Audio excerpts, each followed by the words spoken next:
এই মুহূর্তে চলে যেতে চাই চট্টগ্রামে। সেখানে চ্যানেল ওয়ানের চট্টগ্রাম ব্যুরোতে সৌজন্য সাক্ষাতে গেছেন ভূমি ও পার্বত্য চট্টগ্রাম বিষয়ক প্রতিমন্ত্রী মীর মোহাম্মদ হেলাল উদ্দিন। বিস্তারিত আরও শুনবো আমাদের সহকর্মী শাহনেওয়াজ রিটনের কাছে। রিটন, ভূমি প্রতিমন্ত্রী তো সৌজন্য সাক্ষাতে গেছেন, কি কি বিষয় আসলে আলোচনা হতে পারে, যদি সার্বিক পরিস্থিতির ব্যাপারে একটু সারাংশ জানাতেন। শাফায়াত, আমি শুরুতে বলি যে আমরা এতক্ষণ দেখছিলাম যে মাননীয় প্রধানমন্ত্রী সিলেট থেকে নতুন করে স্পোর্টস উদ্বোধন করেছেন সারা বাংলাদেশে, এবং সেটির চট্টগ্রামের যে অংশ সেটি জেলা স্টেডিয়ামে উদ্বোধন হয়েছে সন্ধ্যার সময়। সেটি উদ্বোধন করেছেন, অথবা এখানে প্রধান অতিথি ছিলেন চট্টগ্রামের পার্বত্য চট্টগ্রাম বিষয়ক এবং ভূমি প্রতিমন্ত্রী ব্যারিস্টার মীর মোহাম্মদ হেলাল উদ্দিন।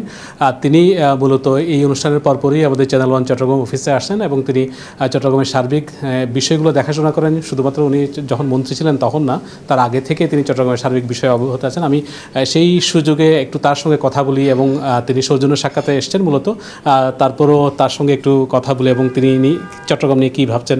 মাননীয় প্রতিমন্ত্রী, আপনাকে স্বাগতম আমাদের অফিসে। এবং আজকে নতুন কুড়ির যাত্রা শুরু হলো।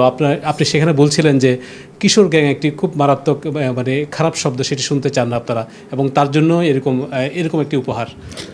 ধন্যবাদ আপনাকে। আসলে ওটা না, যে কারণে আমাদের নতুন করে স্পোর্টসটা করা হয়েছে, মূলত কিশোর বয়স থেকে বা শিশু বয়স থেকে আমাদের যারা স্পোর্টস পার্সন আছে, যারা ক্রীড়াবিদ হবে, তাদেরকে যেন আমরা প্রশিক্ষণের মাধ্যমে আন্তর্জাতিক মানের ক্রীড়াবিদ আমরা সৃষ্টি করতে পারি। বাট একই সাথে আমাদের দেশে ইদানিংকালে যে সমস্যাটা সৃষ্টি হচ্ছে, যে ছোট ছোট শিশু কিশোররা অপরাধমূলক কাজের সাথে জড়িয়ে যাচ্ছে, কারণ তারা আগে আমরা যেরকম ছোটোবেলায় স্পোর্টসের সাথে জড়িত থাকতাম বা কিছু একটা করতাম, ওদের কিছু করা থাকে না।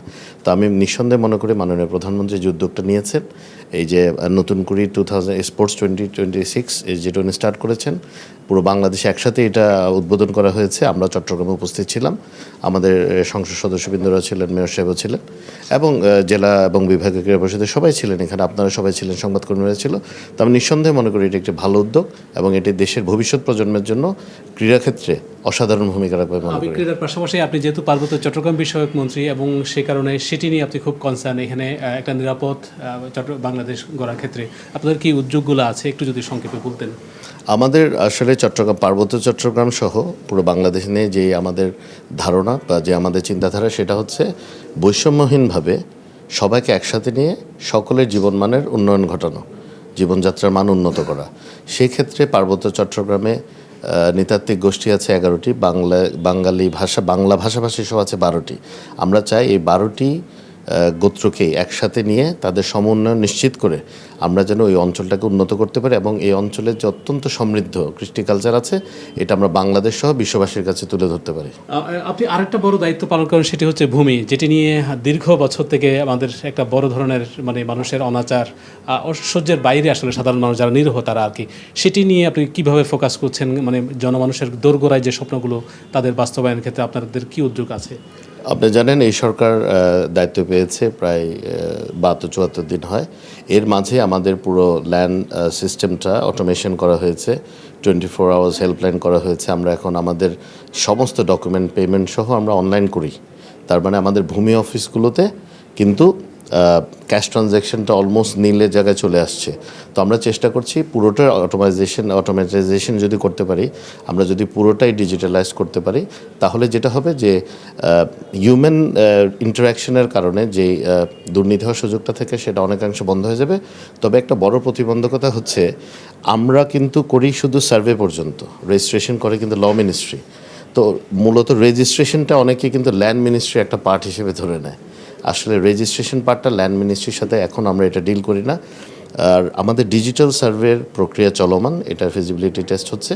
যদি আমরা পুরোটা ডিজিটাল সার্ভের আওতায় নিয়ে আসতে পারি, তাহলে দেখা যাবে যে জমি জমা সংক্রান্ত যে বিরোধগুলো আছে এগুলো অনেকাংশেই সহজ হয়ে যাবে, হয়রানি কমবে। আমরা আসলে স্পোর্টস থেকে ভূমি অনেকগুলো বিষয়ে কথা বললাম। সর্বশেষে একটু কথা বলতে চাই 16 বছর পরে চ্যানেল ওয়ানের যাত্রা, গণমাধ্যমের মুক্ত গণমাধ্যমের বিচার। আমি সর্বশেষ এই মূল্যায়ন শুনে আপনার বক্তব্য শেষ করতে চাই। ধন্যবাদ। আবারও বলি, আমাদের মাননীয় প্রধানমন্ত্রী জনাব তারেক রহমানের প্রত্যয় হচ্ছে ফ্রিডম অফ প্রেস।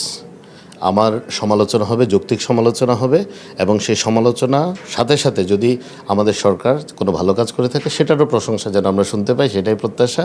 বিশেষ করে আমি একটা জিনিস এটা উল্লেখ না করলে নয়, খুবই অল্প সময় করছি, আমাদের মাননীয় প্রধানমন্ত্রী চমৎকার কিছু কাজ করেছেন, প্রোটোকল ছাড়া চলাফেরা করছেন, কোনো অফিসে ওনার ছবি লাগাচ্ছেন না, এগুলা কিন্তু আসলে পজিটিভলি তুলে ধরা দরকার, কারণ এই পরিবর্তনটা বাংলাদেশ কোনো সময় দেখেনি। And morning shows the day. তো ইনশাল্লাহ বাংলাদেশ একটা ভালো দিকে যাবে আমাদের মাননীয় প্রধানমন্ত্রী নেতৃত্বে। চট্টগ্রাম অফিসে এসেছেন, আপনাকে অশেষ কৃতজ্ঞতা আবারও।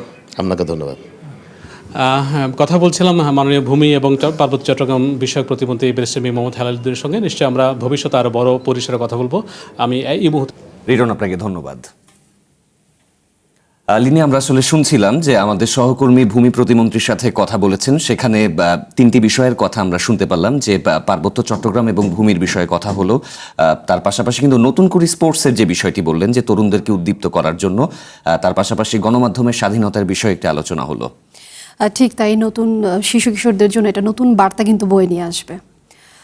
দর্শক, আমাদের সঙ্গে চট্টগ্রাম থেকে শাহনেওয়াজ রিটন যুক্ত ছিলেন এবং আমরা শুনছিলাম তার কাছ থেকে ভূমি প্রতিমন্ত্রীর যে সৌজন্য সাক্ষাৎ সেই বিষয়ে বিস্তারিত।